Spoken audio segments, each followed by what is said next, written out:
noite, senhoras e senhores. O Brasil é tido atualmente como um dos países emergentes mais importantes do mundo. Decorrência da sua grandeza territorial, o seu tamanho populacional, a sua capacidade de produzir alimentos, a sua condição de grande exportador de produtos básicos, sua projeção em várias modalidades esportivas, enfim. Atributos não faltam e são conhecidos para este prestígio brasileiro. Por estas razões, sempre se compreendeu aquela ambição do ex-presidente Lula de criar condições para colocar o Brasil no Conselho de Segurança da ONU, mesmo se admitindo que se tratava, quem sabe lá, de um interesse mais pessoal do que propriamente nacional. O problema é que as relações internacionais do país, do Brasil, não têm sido as mais credenciadas para aquela ambição. Veja o que acontece agora. O presidente norte-americano, Barack Obama, que está por vir ao Brasil no próximo mês de março, posiciona-se contra a entrada do Brasil no Conselho de Segurança Permanente da ONU, como membro permanente, repita-se, por ter votado o Brasil contra uma resolução do Conselho sobre sanções ao Irã no ano passado. A fonte da notícia foi o Departamento de Estado norte-americano, em matéria veiculada ontem pelo jornal Estado de São Paulo. A nota declara que foi um pecado mortal do Brasil colocar-se ao lado do Irã. Aliás, não é segredo as boas relações mantidas pelo ex-presidente Lula com o presidente Ahmadinejad.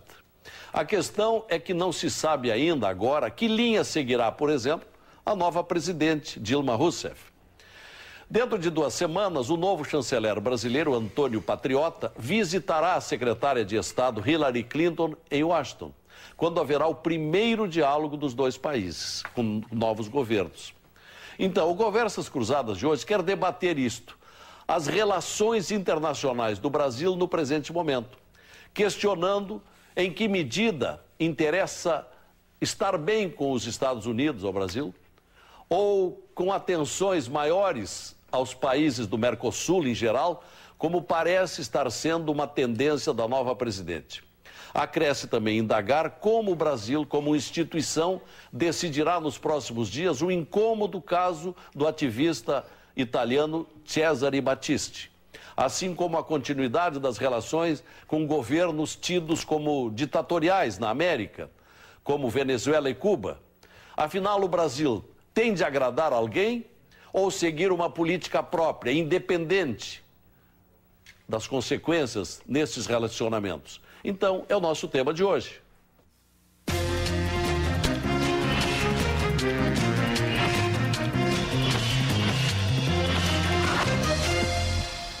São Conversas Cruzadas.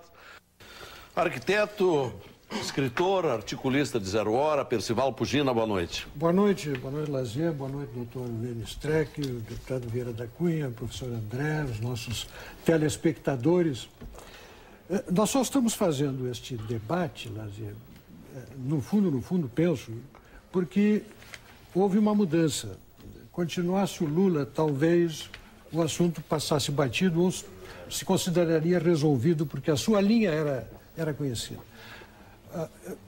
O professor Paulo Roberto de Almeida, que é um importante diplomata brasileiro, ele escreveu há coisa de 1 ano atrás um artigo no qual ele dizia que, observando a influência do partido do presidente em relação à sua gestão, era nas relações externas que mais se revelava a vinculação partidária do presidente.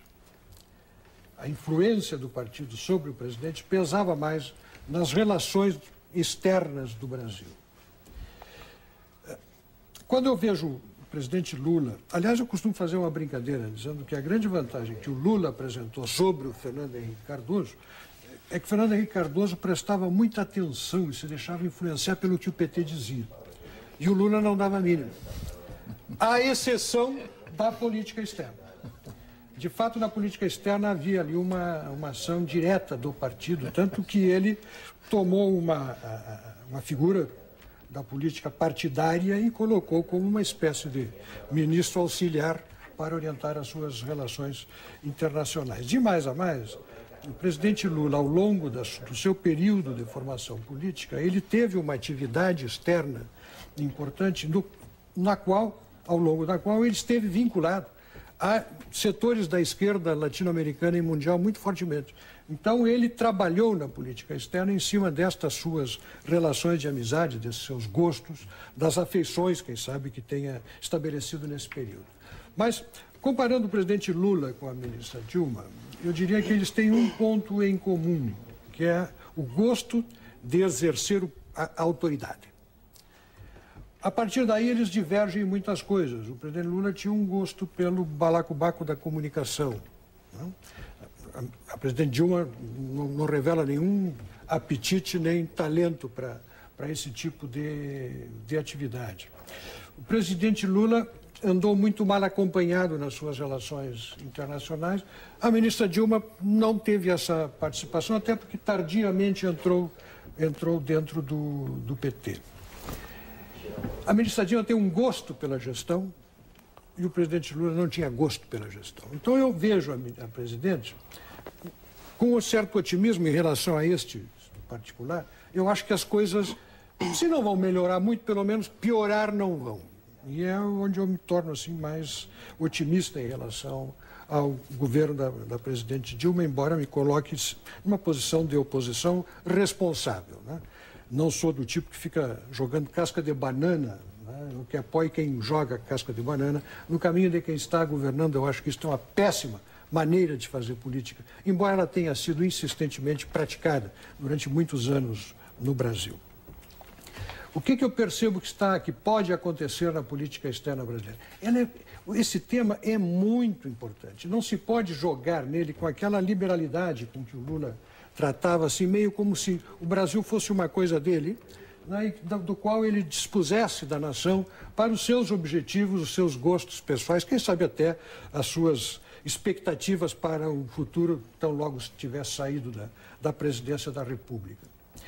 Não é assim, olha, a política externa lida com muito nó de correia, né? Tem a questão do terrorismo, tem a questão da Organização Mundial de Comércio, tem essa questão que estamos tratando aqui do Conselho de Segurança da ONU, tem a questão do capital volátil internacional, tem a questão do fundamentalismo islâmico, tem a questão dos direitos humanos pisoteados em tantos países, tem a questão do Mercosul, tem as condições que o Brasil tem ou não tem para exercer um papel de liderança, a relação com os Estados Unidos, com os países árabes, enfim, a pauta é grande e ela é muito importante em todas essas dimensões e não se pode fazer isto ao sabor do gosto de um partido político, que isto é partidarizar a nação e as relações do Brasil com a comunidade internacional.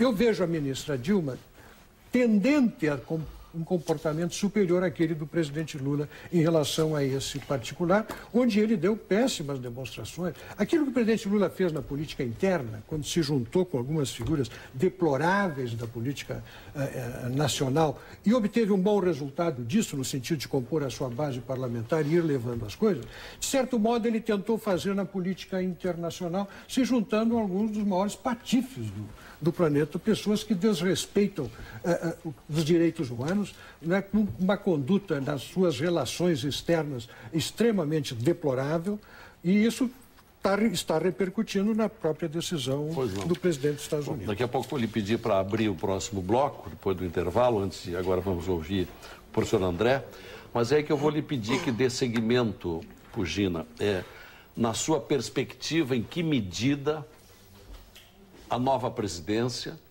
ou a presidenta Dilma, vai se interessar ou se dedicar em colocar o Brasil como um protagonista mundial de políticas. Se isso vai interessar ou não. Ou seremos um país mais voltado aos nossos interesses internos ou do próprio interesse interno da América Latina.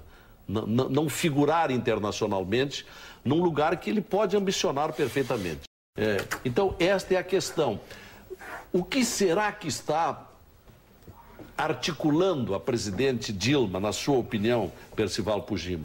Percival Pugino. Vamos começar pelo seguinte. O presidente Lula, o doutor Lênio, levantou uma série de atrapalhadas que ele cometeu. Eu tinha anotado aqui algumas outras, como o apoio aos delírios bolivarianos do Hugo Chávez, a questão da Argentina e o contrato da termoelétrica de Uruguaiana, que acabou construída sem gás, porque os argentinos fecharam as torneiras, o caso dos boxeadores cubanos, a questão cubana, os ruidosos beijos e abraços do Lula ao Fidel Castro, a questão das Farc, que o Brasil se recusou a reconhecer como organização terrorista, inclusive concedendo emprego no Ministério da Pesca para a mulher do embaixador das Farc aqui no Brasil.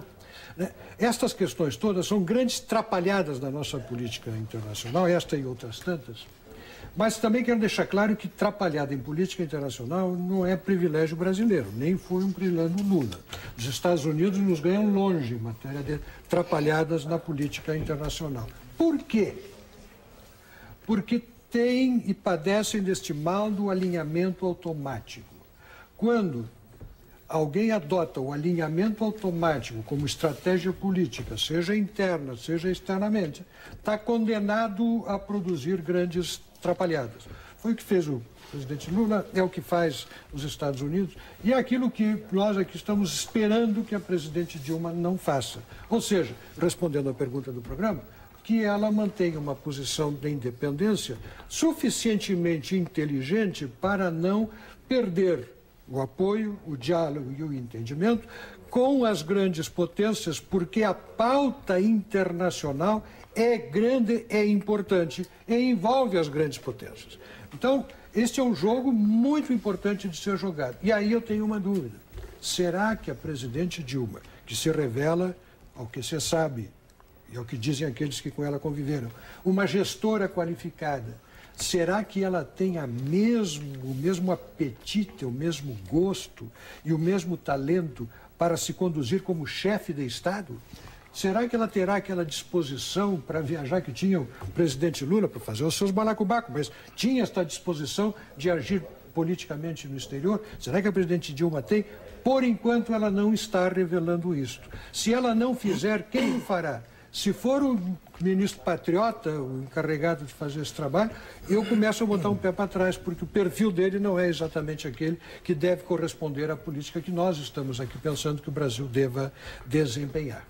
Percival Pugino, eu vi correr ali um Twitter há pouco, até se o Carboneira tiver a mão lá, peço para repetir, em que ele faz uma crítica dizendo, engraçado, país que mais apoia ditaduras, está ali, ó, engraçado, o país que mais apoiou ditaduras criticar o Brasil. Eu acho que ele está se referindo aos Estados Unidos e a relação com o Egito, onde os Estados Unidos apoiam o Egito. Aí a questão é saber qual é o ditador, apoiar o ditador. A conveniência dos Estados Unidos é porque o Egito fez relações com Israel, o Egito não está entregue a um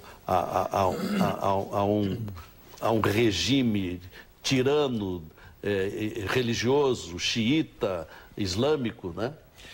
Mas digamos assim, historicamente o nosso telespectador tem razão. De fato, os Estados Unidos, ao longo da história do século XX, apoiou muitas ditaduras, processo que deve ser entendido no contexto da Guerra Fria, que era uma outra realidade. Quer dizer, tendo acabado a Guerra Fria, surgiu um outro vetor importante na cena internacional, que são os fundamentalismos islâmicos e as expansões determinadas pela jihad, que não cessa nunca, pelo que se vê, né? No caso específico do Egito, eu quero lembrar que sempre se fala que se há uma ditadura, e não é uma ditadura branda, é uma ditadura dura, né? Mas o que se vê hoje é um movimento das oposições. Ora, quando se fala em oposições, a gente tem que ter cuidado. Porque a gente tende a imaginar que a uma ditadura se opõe uma oposição democrática, mas nem sempre é assim.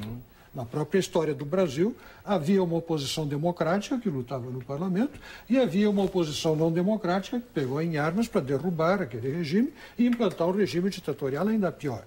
No caso do Egito, o risco de que o fundamentalismo islâmico venha a se instalar lá após a queda do Mubarak é muito significativo.